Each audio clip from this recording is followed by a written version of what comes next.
tentang kekerasan seksual. Perkenalkan, nama saya Lina Ivana Zalfa dengan NIM 2023-60173. Dan ini rekan saya. Perkenalkan, nama saya Amanda Erlina dengan NIM 2023-60168. Dan saya Tiara Najwa dengan NIM 2023-60159. Nah, kali ini kita akan membahas tentang kekerasan seksual.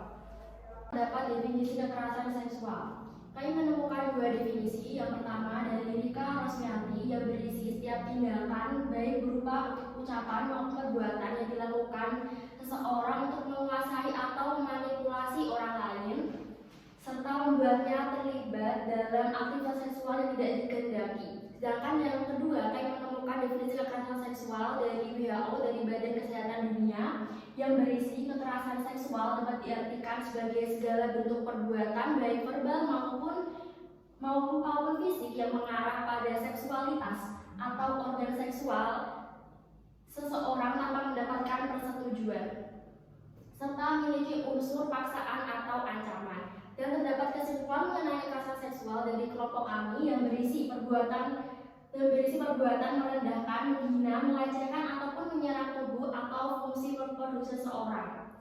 Dan perbuatan kekerasan seksual ini dapat menyebabkan korban mengalami gangguan psikis dan gangguan pada fisik korban. Habis itu yang kedua kita membahas tentang kondisi ideal dan realita.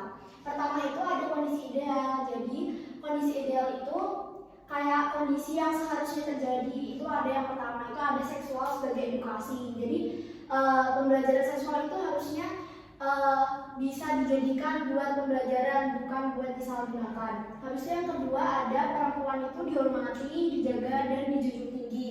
Habis itu yang ketiga adanya batasan dalam lingkup pertemanan lawan jenis tanpa melibatkan kegiatan seksual.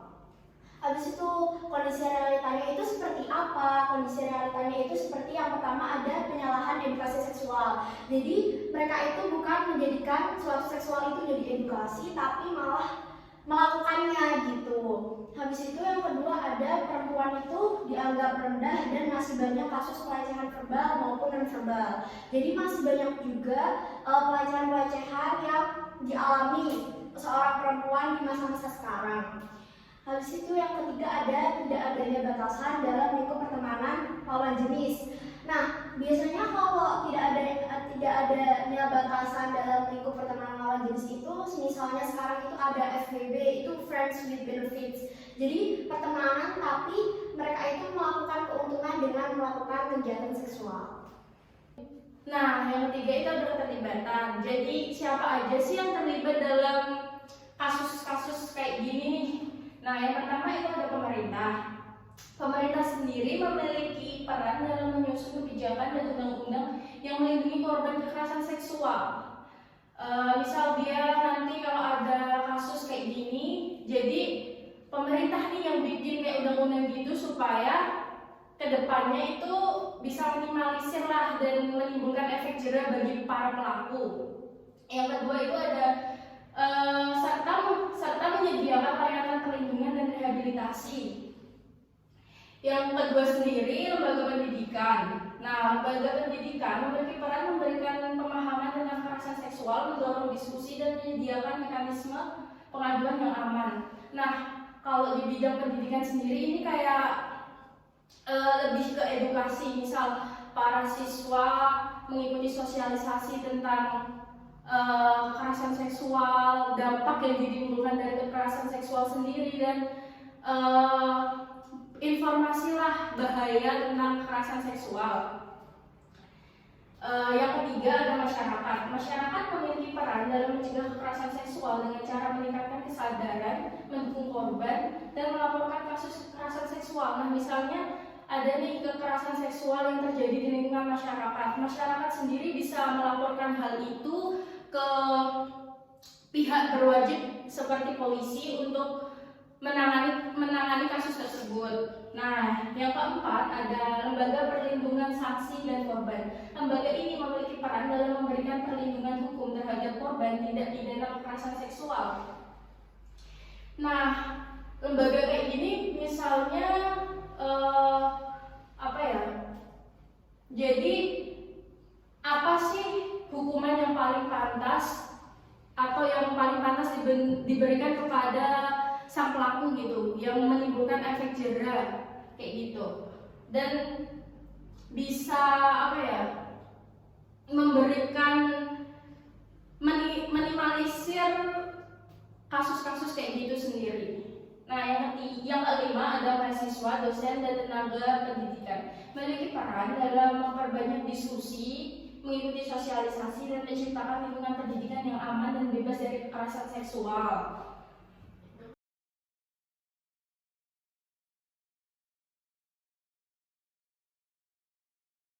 Terdapat peran sistem. Kelompok kami menemukan 4 peran dalam kasus kekerasan seksual. Yang pertama, terdapat peran hukum. Perlindungan hukum untuk korban kekerasan seksual dengan adanya Undang-Undang Tindak Pidana Kekerasan Seksual atau TPKS yang mengatur proses hukum atau menghapus semua kekerasan seksual. Dan yang kedua, terdapat peran pendidikan, yaitu mencegah kekerasan seksual dengan cara menanamkan pendidikan pada usia dini atau mengenai edukasi seksualitas dan mengajarkan pada anak bagian mana tubuh yang sensitif tidak boleh dipegang oleh seseorang. Dan yang ketiga adalah peran kesehatan. Tenaga kesehatan menyediakan tempat atau perawatan dan perlindungan terhadap korban yang mengalami kekerasan seksual. Yang keempat terdapat peran masyarakat. Peran masyarakat di sini sangat penting untuk kasus kekerasan seksual. Karena peran masyarakat itu untuk mencegah terjadinya kekerasan seksual dan menambah upaya dalam menanggulangi masalah kekerasan seksual. Nah, yang kelima sendiri ada cara pencegahan. Gimana sih cara mencegah biar kekerasan seksual ini bisa diminimalisir? Yang pertama itu adalah berani melawan dan bersikap tegas. Nah, kayak gini, misal ada seseorang nih yang mau atau bersikap tidak sewajarnya atau menyentuh bagian badan yang seharusnya tidak boleh, kita harus berani untuk melawan dan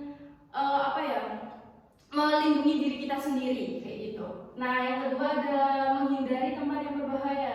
Misal kalau pulang malam-malam nih, khususnya para cewek-cewek atau anak-anak kecil, dihimbau sebaiknya lewat jalan yang ramai gitu. Misal jalan raya atau jalan besar gitu, daripada memilih jalan pintas seperti sawah-sawah, karena kemungkinan besar itu bisa menimbulkan atau memicu terjadinya tindak kekerasan seksual. Nah, yang ketiga ada memperkenalkan edukasi seksual sejak dini.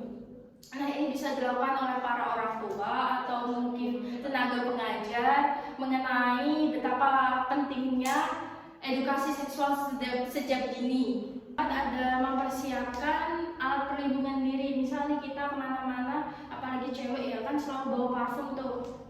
Nah, misal ada orang yang berniat jahat kepada kita atau mungkin melakukan kekerasan seksual secara verbal maupun non-verbal, kita bisa menanggulanginya dengan cara mengambil parfum dari tas kita dan menyemprotkan parfum itu ke mata orang yang berniat jahat kepada kita. Nah, yang kelima ada memperkenalkan tentang pelecehan seksual dan resikonya. Nah, para orang tua atau mungkin tenaga pengajar bisa memberikan edukasi kalau adanya kasus kayak gini nih, misal dilecehkan, itu bisa dampaknya ke depannya itu seperti apa, bisa menyebabkan si korban mengalami trauma, depresi, atau bahkan bisa mengalami gangguan psikis yang benar-benar udah nggak bisa disembuhin. Dan ini peran orang tua maupun tenaga pengajar di sekolah untuk menjelaskan hal ini supaya bisa minimalisir adanya kasus pelecehan seksual. Nah, yang keenam sendiri, yang terakhir ada hindari obrolan yang berbau porno.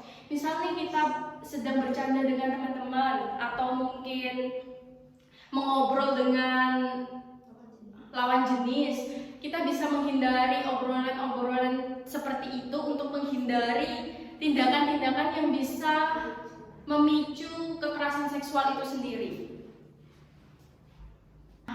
Yang selanjutnya ada faktor penyebab nih. Apa sih penyebab dari kekerasan seksual itu sendiri? Yang akan dijelaskan oleh teman saya. Selanjutnya, di sini saya akan menjelaskan mengenai faktor penyebab kekerasan seksual. Yang pertama itu terdapat hawa nafsu. Kita kan sebagai manusia normal ya pasti memiliki hawa nafsu. Nah, hawa nafsu para pelaku korban kekerasan seksual itu tidak bisa tetap bendung, dia tidak bisa membendung hawa nafsunya. Jadi dia melampiaskan kepada para korban kekerasan seksualitas itu. Dan yang kedua terdapat fantasi seksual. Yang ketiga itu kebiasaan menonton video porno itu juga dapat termasuk menjadi faktor penyebab adanya kekerasan seksual karena mereka meniru tindakan dari video tersebut.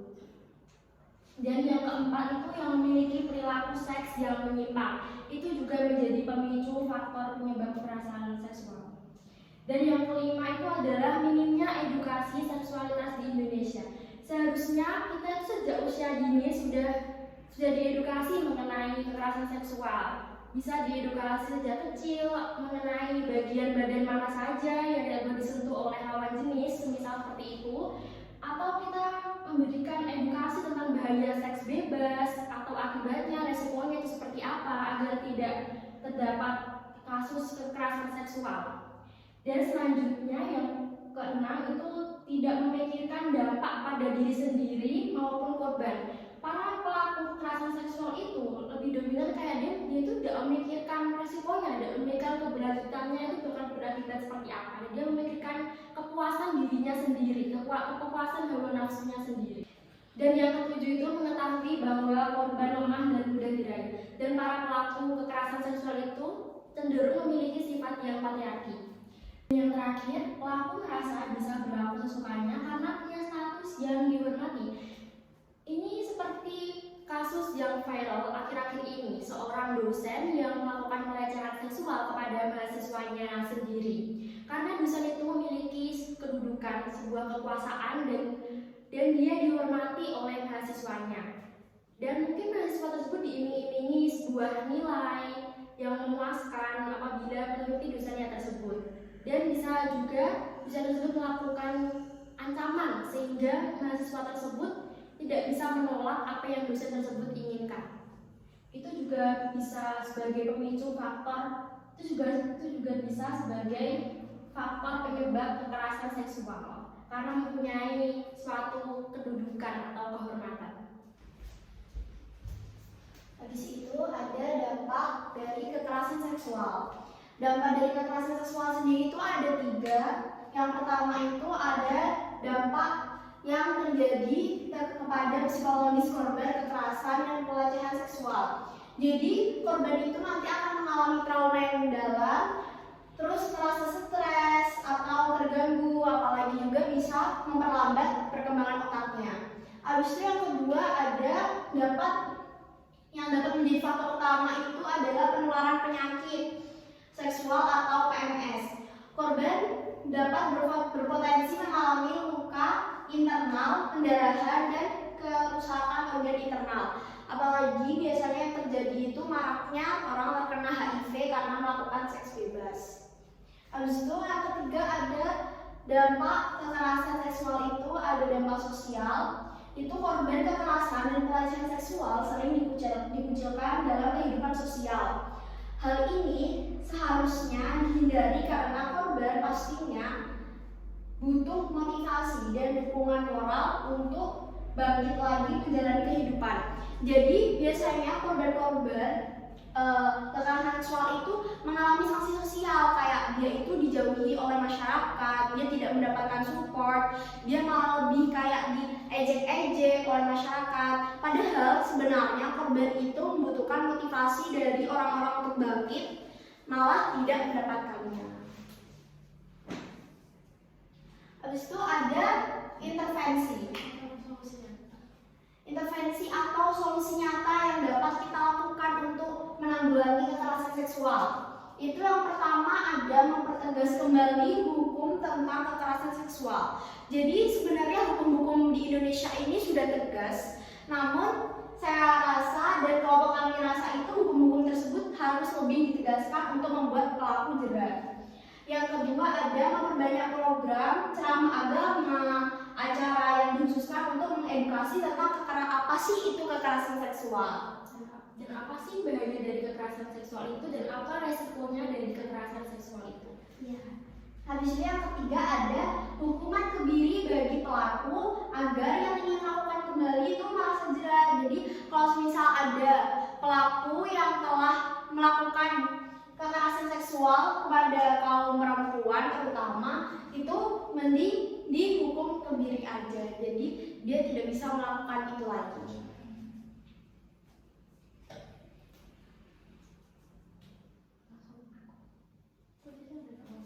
Dan yang terakhir itu ada saran. Saran dari kami yaitu menciptakan situasi yang aman bagi perempuan. Korban harus berani speak up dan orang sekitar juga harus mendampingi. Jadi kita harus menciptakan situasi yang aman.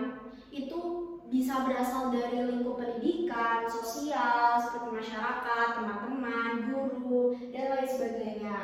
Habis itu korban juga harus berani speak up. Jadi meskipun dia diancam atau diiming-imingi sesuatu itu harus tetap berani speak up untuk menjalankan hukum yang berlaku. Dan orang-orang sekitar juga harus mendampingi. Jadi support itu harus tetap ada, entah dari siapapun, itu penting bagi korban.